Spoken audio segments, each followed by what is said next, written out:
जातीय आंकड़ा जारी हो गया, लेकिन हमसे तो आज तक किसी ने पूछा ही नहीं कि आप किस जात से हैं।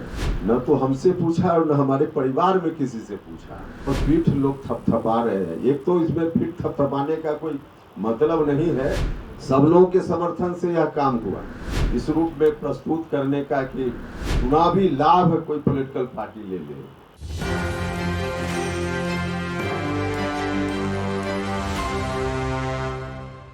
नमस्कार, आप देख रहे हैं A24 और मैं हूं संजीव सिंह आपके साथ। देखिए, आज 2 अक्टूबर है और गांधी जी का जयंती है। इसी मौके पर बिहार में जो है जातीय जनगणना का जो है आंकड़ा वो जारी कर दिया गया है। इसको लेकर के आज उपेंद्र कुशवाहा ने प्रेस वार्ता को संबोधित किया। उन्होंने साफ तौर पे ये आरोप लगाए हैं सरकार पे। सरकार जो है राजनीतिक फ़ायदे के लिए जो है जातीय जनगणना का जो है आंकड़ा आज जारी किया है। साथ ही साथ उन्होंने ये भी सवाल खड़ा किए हैं सरकार पे कि सुबह से उनके पास कई लोगों का कॉल आया है, कई कार्यकर्ता उनसे मिले हैं और वो उनसे बोल रहे हैं कि हमारे पास कोई जाति पूछने के लिए आए ही नहीं, हमारे दरवाजे पर कोई जातीय जनगणना को लेकर के आए ही नहीं। इसमें ऐसे में ये सवाल खड़ा होता है कि आखिर जनगणना जो है कहाँ तक सही से हुआ है। इसमें सरकार को जो है निष्पक्षता के साथ जो है इसका जवाब देना चाहिए। पहले सुनिए कि उपेंद्र कुशवाहा क्या कुछ कह रहे हैं। जातीय सर्वे का डाटा आज सार्वजनिक किया है।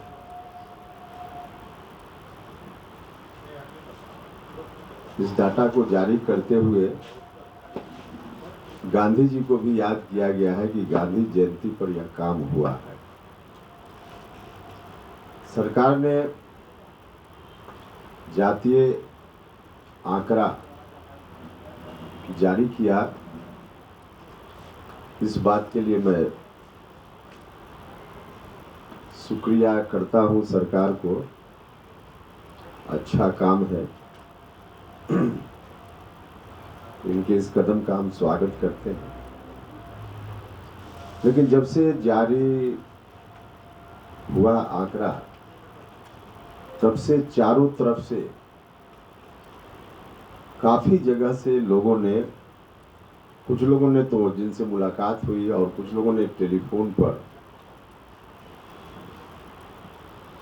खुद अपने बारे में कि भाई जातीय आंकड़ा जारी हो गया, लेकिन हमसे तो आज तक किसी ने पूछा ही नहीं कि आप किस जात से हैं। न तो हमसे पूछा और न हमारे परिवार में किसी से पूछा। कई जगह से इस तरह की बात हम लोगों तक पहुंचने लगी जिस समय जारी हुआ उसी समय से। देखिए, यह पहली घटना नहीं है।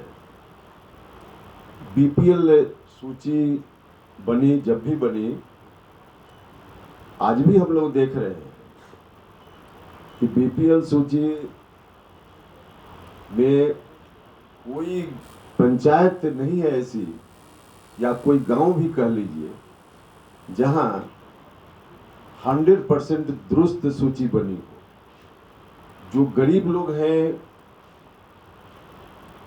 उनमें अधिकांश लोगों का नाम उसमें नहीं है। भूमिहीन है, घर नहीं है रहने के लिए, उनमें से बहुत सारे लोगों का नाम नहीं। और ऐसे लोगों का नाम जिनके पास ट्रैक्टर है, जिनके घर में कोई नौकरी करता है। तो इस तरह की सूची पहले भी सरकार की कोशिश से जो सूची बनी, तो ऐसी सूची हम लोग देख चुके हैं, बिहार भर के लोगों को मालूम है। तो जो लोगों की आशंका है, निश्चित रूप से कहीं ना कहीं उनकी आशंका में दम है, ऐसा हम महसूस करते हैं। इसको करने के बाद कोई संशोधन जो लोग देना चाहते हैं उनको मौका हो, और उसके बाद तो फाइनल प्रकाशन फिर से हो। अगर इतनी प्रक्रिया सरकार नहीं अपनाती है, तो लोगों के मन की जो आशंका है कि कहीं ना कहीं इसमें गड़बड़ी हुई है, तो यह आशंका लोगों के मन में रहेगी। इसलिए सरकार से मेरी मांग है, पार्टी की ओर से, कि सरकार इस प्रक्रिया को अपनाए, इस रिपोर्ट को रखे पंचायत में, लोग देखें, देखकर जिनको भी कुछ गड़बड़ी लगे तो संशोधन का उपाय हो, और तब अंतिम रूप से इसका प्रकाशन हो। दूसरी चीज, सरकार जब भी मामला कोर्ट में गया या उसके पहले, सरकार ने कहा कि हमको जरूरी है इसका आंकड़ा, जातीय आंकड़ा, इसलिए कि जो लोग छूट गए हैं, विकास में पीछे रह गए हैं, उनके बारे में हम योजना बना सके, हमारे पास आंकड़ा होना जरूरी है। यह बात बिल्कुल ठीक है। तो अब तो अति पिछड़ा समाज के बारे में आंकड़ा आ गया। अब इस आंकड़ा के आधार पर सरकार अब सिर्फ भाषण न करे, बल्कि ठोस योजना अति पिछड़ा समाज के लिए, अति पिछड़ा हम इसलिए बोल रहे हैं कि SC/ST के लिए तो बाजाप्ता पहले से भी योजना चल रही है। सरकार को लगता है कि उसमें भी और कुछ योजना बनाए तो सरकार को बनानी चाहिए, उनके लिए भी योजना बननी चाहिए। लेकिन अति पिछड़ा के नाम पर योजना सरकार को अविलंब बताना चाहिए कि यह योजना हमने बनाई है और उसको इम्प्लीमेंट करने की दिशा में कार्रवाई की जानी चाहिए। अब गांधी जी का नाम लेकर जो पीठ लोग थपथपा रहे हैं, एक तो इसमें पीठ थपथपाने का कोई मतलब नहीं है। इसमें तमाम राजनीतिक दल के लोग जो बिहार में हैं, सब लोगों के समर्थन से यह काम हुआ। कैबिनेट में जब यह मामला तय हुआ था, डिसीजन जिस दिन हुआ था, उस दिन सभी पार्टी के लोगों ने समर्थन किया, विधानसभा से लेकर कैबिनेट तक। इसलिए कोई एक पार्टी का मामला नहीं, सबने कहा। तो हम भी स्वागत कर रहे हैं, यह ठीक है।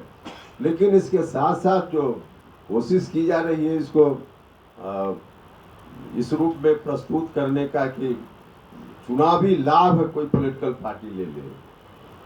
गांधी जी का नाम तो लेते हैं नीतीश जी भी बार बार, लेकिन नीतीश जी को क्योंकि 2 अक्टूबर है और गांधी जी के नाम के साथ आज इसको जारी किया गया है, इसलिए हम नीतीश जी से कहना चाहते हैं, नीतीश जी याद कीजिए, गांधी जी ने यह भी कहा था, जो कुछ भी आप कह रहे हैं और पीठ थपथपा रहे हैं, गांधी जी ने यह भी कहा था कि जब तक साधन ठीक नहीं हो तो साध्य ठीक हो ही नहीं सकता।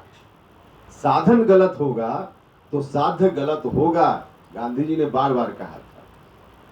और आप जिस साधन को लेकर के जो टीम अभी आपके इर्द गिर्द है, आरजेडी से दोस्ती, जिनके ऊपर क्या क्या आरोप है, और देश भर में जैसे लोग उनकी टीम जिसको बनाने की कोशिश है, उसमें किस तरह से आरोपित लोग हैं, जेल गए हुए लोग हैं, बेल पर वाले लोग हैं। और आरजेडी के लोग तो सिर्फ जेल और बेल की बात नहीं है, इनके ऊपर तो सिर्फ आरोप नहीं बल्कि सिद्ध आरोप है, कोर्ट में प्रमाणित है और प्रमाण के आधार पे सजा भी कोर्ट ने दिया है। तो यह जो इनका साधन है, इस साधन से साध्य अच्छा हो जाएगा। गांधी जी का नाम लेकर के जरा नीतीश जी विचार करें, साधन गलत है इनका, 100% गलत है। राज्य के स्तर पर भी और देश के स्तर पर भी जिन व्यक्तियों को लेकर के कह रहे हैं कि हम परिवर्तन करेंगे, तो ऐसे लोग जब साधन ही गलत है तो साध्य कहां से अच्छा होगा। या तो इसको देखें या फिर गांधी जी का नाम नहीं ले। ऐसे लोगों को इस विषय में बात करते हुए नीतीश जी को गांधी जी का नाम नहीं लेना चाहिए, क्योंकि गांधी जी साध्य की पवित्रता आवश्यक समझते थे, साध्य अच्छा हो इसके लिए। तो आपने सुना कि आरएलजेडी के जो राष्ट्रीय अध्यक्ष उपेंद्र कुशवाहा वो साफ तौर पे ये कह रहे हैं कि हमारे से भी, यानी कि उपेंद्र कुशवाहा खुद अपने आप पर भी बोल रहे हैं कि हमसे भी जाति नहीं पूछा गया है। साथ ही साथ ये आरोप लगा रहे हैं कि राजनीतिक फ़ायदे के लिए जातीय जनगणना का आंकड़ा जारी किया गया है। इसी तरह की खबरों से अपडेट रहने के लिए देखते रहे एक 24 और सहयोगी जेके के साथ संजीव सिंह, पटना।